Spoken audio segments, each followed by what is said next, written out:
வணக்கம். ஒரு உறவிலும் சண்டைகள் உண்டு. சண்டை இல்லாத வீடுகளே கிடையாது. ஆனாலும் அந்த சண்டையின் பொழுது நம்முடைய உறவை இழக்காமல் இருப்பது எப்படி, அதுதான் இந்த வீடியோல பார்க்க போறோம். வாங்க வீடியோக்குள்ள போலாம். நாம சண்டை போடும்போது தம்பதியருக்கான 5 விதிகளை கண்டிப்பா ஞாபகம் வச்சுக்கணும். முதல் விதி, என் மேல் கோபப்படு, ஆனால் என்னை கேவலமாக பேசாதே. கோபம் என்பது துணையை தாக்கி பேசுற உரிமையை ஒரு நாளும் கொடுக்காது. உங்கள் கோபத்தை காட்டுங்கள், ஆனால் மரியாதையை இழக்காதீர்கள். இதுதான் முதல் விதி.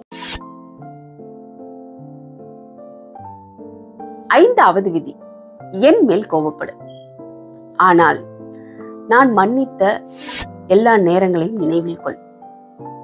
நாம் ஒருவருக்கொருவர் மன்னித்து விட்டு கொடுத்த தருணங்களை நினைவில் கொள். அப்போ நம்மளுடைய கோபம் குறையும்.